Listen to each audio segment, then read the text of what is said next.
Hello guys, आपका new topic जो है वो एल्किन की संरचना से स्टार्ट है कि एल्किन की संरचना C2H6 जैसे ले लिया हमने एथेन। तो इसकी संरचना को शो कर दिया है एक इस वाले में C2H6 में। वैसे इसका जो सामान्य सूत्र होता है वो होता है CnH2n।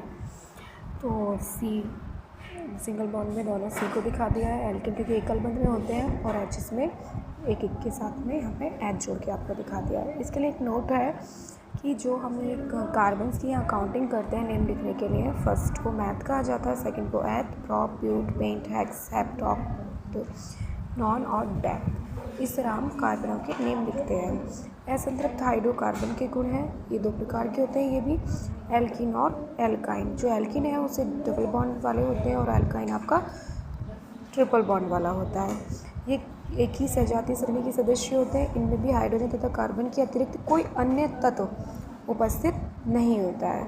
एल्किन का सामान्य सूत्र जो है CnH2n होता है।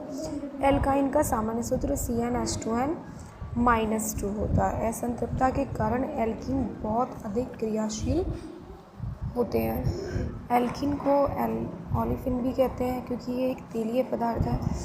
एल्किन क्षारीय विलयन के गुलाबी रंग को उड़ा देता है तथा एल्काइन बायर अभिकर्मक के गुलाबी रंग को रंगहीन कर देती है, जिसे इसे असंतृप्त का परीक्षण भी कहते हैं। इसके बाद आपकी एल्किनों की और एल्काइनों की मैंने संरचना को शो किया है, जिससे एल्किन की C2H2 एथीन की संरचना, इसे संतुष्ट करने के लिए दो कार्बन परमाणु के मध्य द्विबंध का प्रयोग करते हैं। तो C और C के डबल बॉन्ड हो गया क्योंकि एल्किन की बात चल रही है, और इसके साथ H ये अणु शो करती है H2 होने के कारण।